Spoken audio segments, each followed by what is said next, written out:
Assalamualaikum warahmatullahi wabarakatuh. Jumpa lagi bersama saya di Meja Gaspol. Kali ini kita akan meneruskan untuk mencoba menjawab pertanyaan-pertanyaan yang sudah dikirimkan oleh kawan-kawan dan sahabat Gaspol semuanya. Di video terakhir ini, dalam sesi tanya jawab seputar seleksi anggota BPK, kita akan menjawab 3 pertanyaan terakhir karena ada totalnya 12 pertanyaan ya. Jadi kita bagi menjadi 3 video. Nah, pertanyaan selanjutnya berasal dari Mas Budi di Jakarta. Pertanyaannya adalah, kalau konon diduga sudah disebar 75 miliar rupiah, kan pasti mereka itu akan menggunakan segala cara agar calonnya itu menang. Kalau tidak ya rugi. Jadi cara melawannya bagaimana? Wah, ini luar biasa apa yang ditanyakan oleh Mas Budi di Jakarta ini. Jadi sebelumnya apabila teman-teman dan sahabat Gaspol belum mengetahui gosipnya, bahwa di dalam laporan majalah Forum Keadilan itu diinvestigasi, diduga ada kabar gitu ya, diduga ada suap 75 miliar rupiah kepada Komisi 11 DPR yang dilakukan oleh oleh kandidat tertentu agar si kandidat ini ceritanya bisa melenggang mendapatkan satu kursi anggota BPK tahun ini. Nah, di dalam majalah Forum Keadilan itu pula dijelaskan gitu ya, patut diduga pimpinan fraksi dan anggota Komisi 11 DPR diduga mendapatkan uang antara 1,5 miliar rupiah sampai 1,7 miliar rupiah. Luar biasa ya. Tapi ini kan baru dugaan gitu ya, baru semacam asumsi gitu dari majalah Forum Keadilan. Dan konon katanya sumber dari majalah Forum Keadilan ini adalah salah seorang anggota Komisi 11 DPR yang tidak mau atau enggan disebut namanya. Nah, kalau memang laporan atau investigasi majalah Forum Keadilan ini valid dan benar, maka sangat disayangkan begitu pemilihan anggota BPK yang merupakan pejabat tinggi negara gitu ya, yang posisinya sangat khusus, sangat unik gitu ya, yang posisinya tidak berada di bawah pemerintah, juga tidak di bawah DPR dan sejajar dengan lembaga tinggi lainnya, kok harus dinodai dengan dugaan adanya suap terhadap proses pemilihan itu. Dan kami dari koalisi Safe BPK terus terang menyayangkan gitu ya apabila dugaan itu betul, kan gitu. Nah, yang menjadi pertanyaan Mas Budi di sini penekanannya adalah kalau memang 75 miliar itu benar, pasti mereka akan menggunakan segala cara agar calonnya itu menang. Ya, tentu gitu ya. Kalau kita bicara bisnis gitu, kita sudah menginvestasikan modal di satu perusahaan gitu ya. Tentu kita akan mengawal atau mengawasi agar modal kita itu eh, kembali ke kita atau returnnya itu bagus atau positif. Tapi apabila kita kemudian menanamkan modal atau saham di suatu perusahaan dan kemudian hari itu rugi gitu ya, kita nggak akan menanamkan modal gitu ya. Kira-kira analoginya seperti itu. Nah, memang indikasi untuk mempertahankan calon ini sampai sekarang ya bau-baunya gitu ya. Bau-baunya sudah kerasa gitu. Buktinya apa ya? Kenapa gitu ya? Sudah terang benderang gitu ya menurut versi kami, menurut versi banyak kalangan bahwa dua orang itu tidak memenuhi kriteria berdasarkan undang-undang kok ya masih diberikan jalan. Kok ya masih tidak dicoret atau tidak dianulir dari proses seleksi anggota BPK selanjutnya gitu ya. Justru seakan-akan diberikan karpet merah mereka itu yang mungkin ada harapan calon ini jadi anggota BPK. Nah, ini apakah ada hubungannya dengan dugaan suap 75 miliar itu? Ya nanti kita investigasi atau kita coba telisik lebih jauh gitu, karena untuk membuktikan dugaan itu kan nggak gampang gitu ya, agak susah karena perlu bukti, perlu data, kira-kira begitu Mas Budi di Jakarta. Kemudian pertanyaan selanjutnya datang dari Atik, mahasiswa di Tegal. Ini Mas Atik mudah-mudahan nonton video ini ya. Pertanyaannya adalah, dalam Undang-Undang Nomor 15 Tahun 2006 tentang BPK, jelas disebutkan bahwa anggota BPK dipilih oleh DPR RI dengan pertimbangan DPD RI.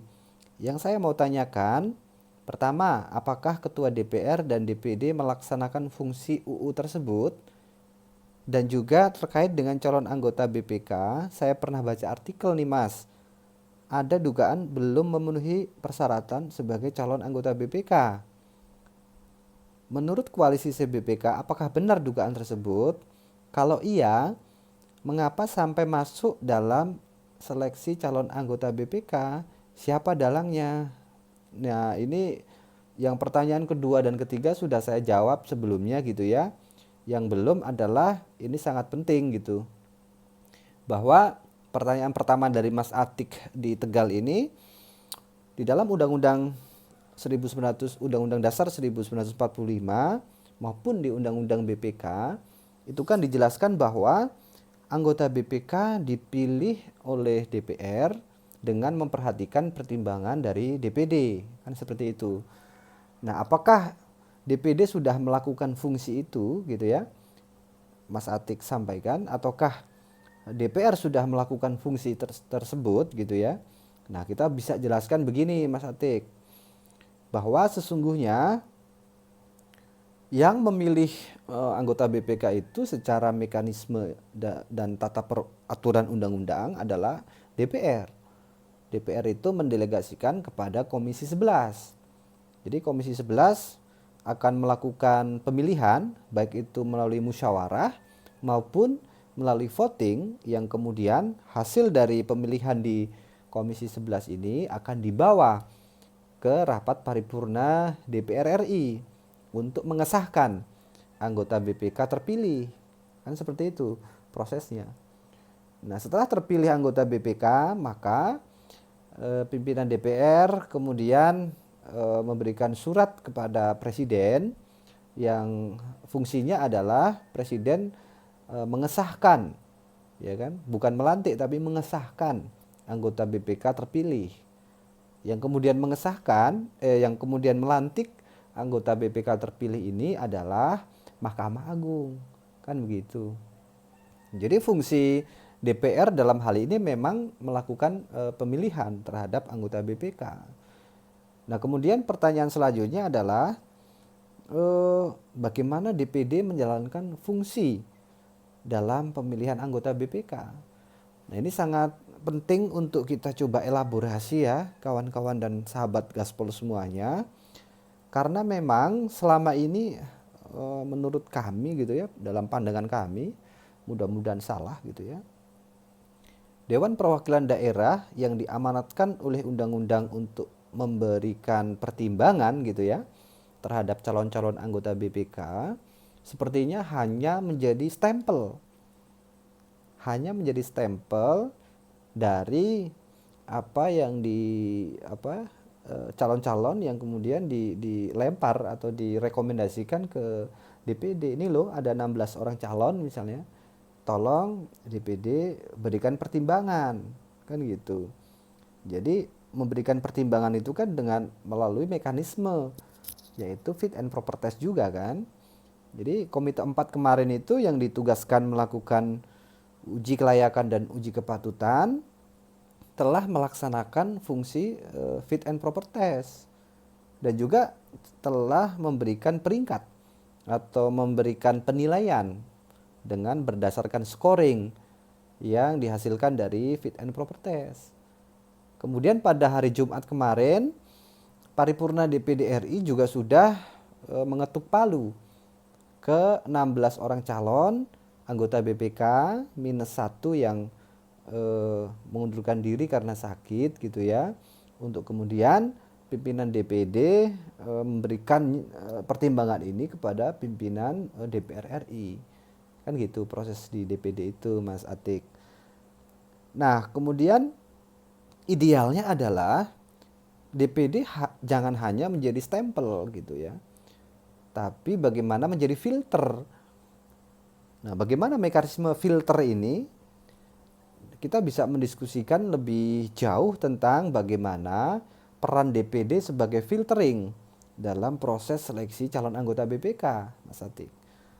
Jadi seharusnya DPD juga melakukan fungsi korektif kalau memang harus berperan sebagai filtering.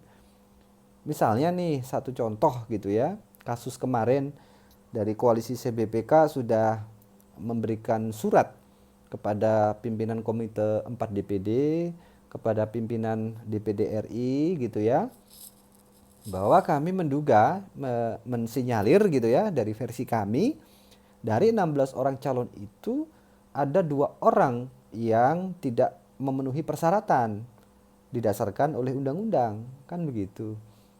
Jadi mekanisme filter ini harusnya jalan. DPD kemudian seharusnya gitu ya, memberikan analisis gitu, memberikan pendapat sebelum dilakukan fit and proper test. Oh iya, ada pendapat dari masyarakat nih, ada masukan dari masyarakat bahwa ada 2 orang yang diduga tidak memenuhi syarat. Nah, kalau misalnya DPD berperan sebagai filter, seharusnya kan bersikap sejak awal gitu. Artinya ya kalau memang tidak memenuhi persyaratan berdasarkan kajian dari internal DPD, ya jangan diikutkan dong dalam fit and proper test. Nah, kenapa kemarin kami sudah mendesak, kami sudah menyarankan, kok masih juga kemudian dilakukan fit and proper test terhadap 2 orang calon itu. Meskipun kami cukup apresiatif gitu ya, mengapresiasi terhadap sikap pimpinan DPD RI.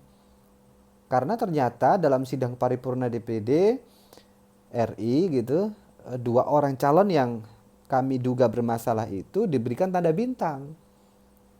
Gitu ya, meskipun kami kecewa gitu. Kecewanya kenapa? Karena di dalam pertimbangan DPD itu salah seorang calon yang bermasalah itu menempati posisi 5 besar ranking yang dipertimbangkan kepada DPR. Ya kalau sudah jelas-jelas diduga nggak memenuhi syarat dan menimbulkan polemik, seharusnya mbok ya janganlah dimasukkan 5 besar gitu ya. Jangan dikasih karpet merah juga gitu, tanda kutip, oleh DPD RI gitu. Saya kira itu jawaban dari kami, Mas Atik di Tegal. Ini pertanyaan terakhir, pertanyaan ke-12, datang dari Alim Hirul, mahasiswa di Semarang. Apa kabar Mas Alim Hirul, mahasiswa di Semarang? Pertanyaannya sama sebenarnya, ini sama pertanyaan sebelumnya. Apakah calon yang terindikasi tidak memenuhi syarat tetap diloloskan? Siapakah aktor di belakang layar calon yang terindikasi tidak lolos persyaratan itu? Waduh, berat ini jawabannya ini. Pertanyaannya berat ini, Mas Alim Hirul. Untuk pertanyaan pertama sudah saya jawab ya, sudah kami jawab di sebelumnya gitu, bisa disimak. Tapi untuk pertanyaan siapakah aktor di belakang layar calon yang bermasalah tersebut, nah ini penting memang untuk kita coba telusuri gitu ya. Coba kita analisis sebenarnya aktor intelektual atau dalang di balik polemik calon anggota BPK tahun ini itu siapa gitu ya. Nah, kalau belum ada bukti, belum ada data yang valid, tentu saja nanti bisa berpotensi menjadi fitnah gitu kan. Tapi di sini bisa saya sedikit bocorin gitu ya. Karena nanti Gaspol TV bersama Koalisi Safe BPK akan membuat video khusus yang berisi tentang mengungkap siapa dalang di balik polemik seleksi calon anggota BPK RI. Nah, di sini saya bocorkan dikit nih Mas Alim Hirul, bahwa memang menurut dugaan gitu ya, informasi yang kami terima, salah seorang dari 2 yang bermasalah ini sebenarnya hanyalah wayang saja gitu. Hanya orang yang ditunjuk atau diminta oleh seseorang yang menjadi dalang gitu ya, agar si wayang ini bisa menjadi anggota BPK RI gitu kan. Nah, siapa dalangnya? Kami sudah menerima banyak informasi dari masyarakat gitu ya, dari media massa juga, dari info yang valid gitu ya, bahwa memang ada dalang, ada orang yang bermain atau aktor intelektual sehingga menimbulkan polemik yang berkepanjangan sampai saat ini gitu ya. Nah, supaya penasaran nanti Mas Alim Hirul harus selalu tonton video dari Gaspol TV karena saya janji sama teman-teman untuk melakukan analisis siapakah dalang di balik polemik calon anggota BPK. Tunggu videonya ya Mas Halim dan kawan-kawan Gaspol semuanya. Saya kira itu ada 12 pertanyaan totalnya, kami sudah coba jawab gitu ya dengan sebisa kami. Apabila tidak puas ya nanti bisa bisa bertanya lagi secara langsung bertemu dengan saya dan kawan-kawan dari koalisi Save BPK. Nah, sekian dulu nih video dari kami. Mohon maaf apabila ada kekurangan ya guys ya. Assalamualaikum warahmatullahi wabarakatuh. Salam gaspol untuk kita semua.